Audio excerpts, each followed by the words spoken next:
lerakom ide, ez így benne van a képben, igaz? Igen. Jó. Üdvözlöm a Mobil Arena nézőit, ebben a videóban két fülhallgatóról fogunk beszélni, azért fogok én prezentálni, és azért van ez a két fülhallgató itt előttem, mert elküldték őket hozzánk tesztre. De azért van ez a két fülhallgató itt előttem, mert amikor ez megjelent a magyar piacon, ezt aznap jelentették be, és mindkettő 80 000 forintba kerül itthon, bár a Huawei az kínál 10-12 000 forintnyi kupont a webshopján, és mindkettő ugyanazt a fülre felcsíptethetős nyitott kialakítást követi, úgyhogy egyértelműnek tűnt, hogy hasonlítsuk őket akkor össze, aztán megnézzük, hogy igazából így érdekel titeket. Korábban a fülhallgató összehasonlítós videókra egész jól reagáltatok. Úgyhogy, ha már a kezembe vettem őket, akkor kezdjük a tokkal. Szerintem tok terén a Huawei nyer, egyrészt azért, mert, mint talán így azt láthatjátok, kisebb, bár így azért jobban látszik, hogy mennyivel kisebb a Huawei-nek a hordozója, és ami fontosabb, hogy ez a hordozó tölthető vezeték nélkül is, most hoztam egy ilyen kis aksit ennek prezentálására, de akár telefon hátuljára, vagy bármilyen csítöltőre felrakjátok, és már világít is a LED, és tölt, és lehet, hogy hallottátok, hogy csippant is, mert a tokban van egy beépített hangszóró.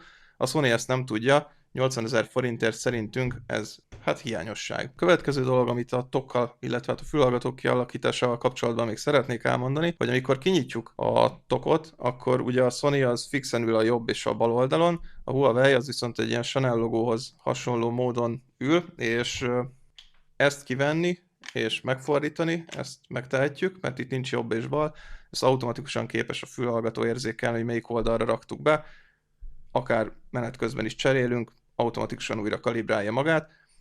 Kivétel szempontjából itt van egy ilyen plusz fordítás, hogy amikor kiveszem, akkor így befordítom a fülembe, és akkor így vissza, de ez minimális, a Sony-nál ez nincs, ott egyszerűen kikapom, és rakom is egyből arra az oldalra. Következő pontunk a csatlakozás.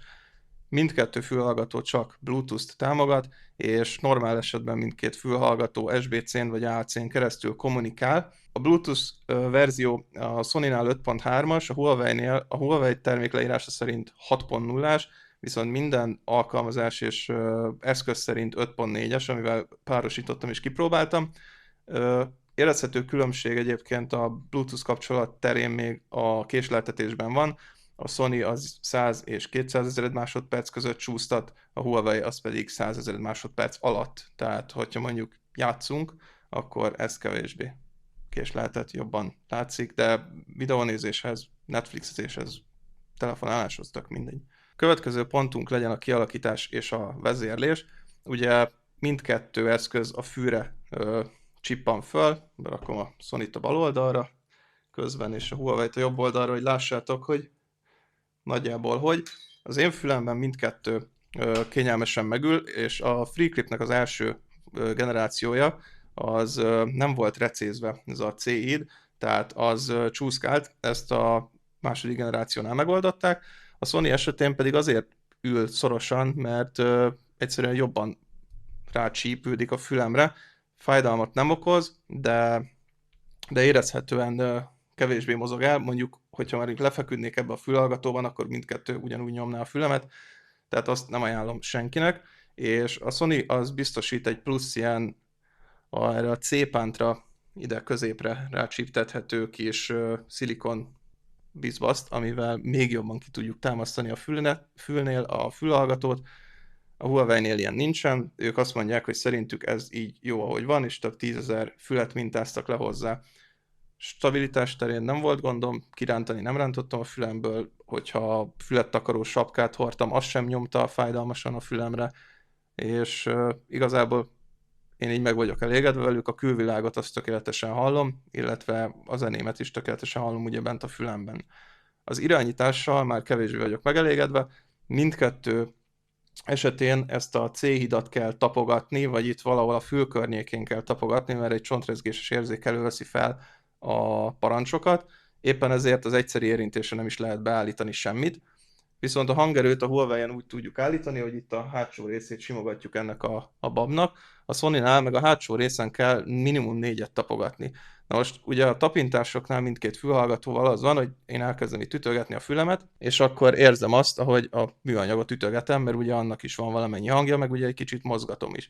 Huawei szofisztikáltabb ilyen szempontból, itt ezzel a simogatós módszerrel kényelmesebb és pontosabb a hangerőállítás, plusz ugye a Huawei fülhallgató az képes felismerni, hogy jobb vagy bal oldalon van, és ugyanazt a szenzort használja ahhoz is, hogy érzékelje, hogyha én bólogatok, vagy hogyha megrázom így a fejemet, vagy fordítva, és azzal el tudok utasítani, vagy fel tudok venni például bejövő hívást a telefonon. Telefonos szoftver terén mindkét fülhallgató kínál Androidra, iOS-re, és ugye a Huawei az HarmonyOS-re is alkalmazást, illetve hát a HarmonyOS-ben és az EMUI-ban vannak beépülő modulok, amik az alkalmazásnak a funkcióit biztosítják rendszer szinten. Letölthető az App Store-ból, a Galaxy Store-ból, és a Sony az a Google Play áruházból is, a Huawei esetén pedig ugye az App Gallery-ből kell letöltenünk, vagy pedig APK-ból telepítenünk a fájlt. Mindkét esetben ott egy QR kód a dobozon, leolvasod, felrakja a telefonod. Az alkalmazások funkciók terén eltérnek. A Huawei az a saját telefonjain kínál térhatású hangzást, ami ilyen különleges extra, és más eszközökön nem elérhető, illetve a Huawei saját telefonjain képes térképen megjeleníteni a fülhallgató utolsó ismert helyzetét. A Sony szintén képes térképen megjeleníteni a fülhallgató utolsó helyzetét, viszont ez csak Androidon működik, iOS-en nem, és ott is az Android rendszer beállításaiban. Egyébként pedig csak ilyen megcsiripeltetem a fülhallgatót féle keresést biztosítanak. Extra funkciókat kínál a Sony még a fülhallgatójában, ilyen például a Spotify tab, vagy az Amazon Music, vagy az Endel gyors lejátszás, be tudod rakni a fülhallgatót, megérinted kétszer, és hogyha az a funkció van a vezérlésben hozzárendelve, akkor el is indít egy lejátszási listát. Ilyen a Huawei esetén nincsen, és a Sony-nál még, hogyha 360 Reality audiós forrást használsz, például Tidal-t vagy Bravia XR TV-t, akkor képes ezzel a 360 fokos térhatású hanggal is megszólalni a fülhallgató. A következő pontunk a hangminőség, ami ugye elég fontos. Itt ezt két részre bontanám, mert hogyha a hangerőt is a hangminőséggel együtt vizsgáljuk, akkor a Huawei és a Sony szerinte megállban van, hogyha külön vizsgáljuk a hangminőséget, a pontosságot, meg a dinamikát, meg a részletességet, akkor szerintem csendes környezetben a Sony egy kényelmesebb és jobb választás, de ez az én személyes ízlésem, és azt is elmondom, hogy miért van így szerintem. A Huawei-nek a kialakítása az olyan, hogy nagyon irányítottan a hallójáratba befele, így kvázi csatornásan löki a hangot, a Sony az sokkal nyitottabb. A Huawei-nek jóval magasabb a hangereje, tehát egyszerűen jóval hangosabb maga a fülhallgató, éppen ezért erősebb mélyeket is képes kiadni magából. A hangsúlyos mélyek viszont a Huawei esetén a tisztaság kárára mennek, és azt érzem a fülhallgatón, hogy a vokálok, meg például mondjuk podcastek, azok sokkal laposabban és üresebben szólalnak meg, mint mondjuk olyan zenék, amikben dobok és magas hangok is vannak, tehát ezt az ilyen V-formájú beállítást érzem én a Huawei-nél, ami ahhoz például jó, hogyha én utazok, mondjuk a buszon, vagy kimegyek az utcán és futni akarok ebben a fülhallgatóban, akkor az ad egy ilyen punchot a zenének, amivel jól hallom, meg amivel mondjuk motivál, hogyha mozgás közben hallgatom. A Sony-nál ez nincs, ott csendes környezetben van egy tök jó dinamikája, és a középmélyeknek egy tök jó vezérlése, tehát mondjuk a lábdobokat, meg a basszusgitárokat nagyon szépen képes visszaadni a fülhallgató, viszont halk egyszerűen, és a Voice Boost nevű mód, ami bekapcsolható, az a középtartományt és a magas tartományt nyomja meg, amitől viszont ugye a mélyek egy kicsit visszább húzódnak, és ezzel együtt sincs annyi hangereje a Sony-nak sajnos, hogy mondjuk a BKV-n egy buszon utazva egyszerűen a közlekedés zaját el tudja nyomni. Villamoson és buszon is utaztam mindkettő fülhallgatóval, ugyanazt hallgattam mindkettő fülhallgatóval, és ugyanúgy próbálgattam, hogy 50%-on, 70%-on és 100%-on mennyit hallok. A Sony-nál a 70% volt az, aminél hallottam egyáltalán bármit a zenémből, a Huawei-nél 50% volt az, aminél kényelmesen hallottam a zenémet. A beszélgetési hangminőség az a következő pontunk. Mindkét fülhallgatóban van egy csontrezgéses mikrofon, illetve mindkét fülhallgatóban van nyalábformáló mikrofon, ezek együtt dolgoznak, és ilyen AI modellek szűrik ki a hangot. A legegyszerűbb az az, hogyha linkelt tesztekvel meghallgatjátok, hogy milyen csendes környezetben, és akkor ide bevágok két-két videót, hogy milyen kint utcai környezetben a mikrofonok hangminősége. Erre a hangra számíthattok nagyjából a Huawei FreeClip 2-től, hogyha a kültéren telefonálásot használjátok. És most mindjárt elmegy itt mellettem egy autó, úgyhogy ez jól fogja demonstrálni az zajszűrését is.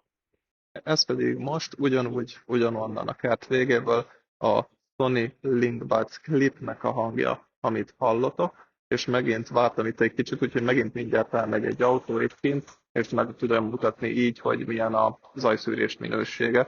Szóval azok ilyenek.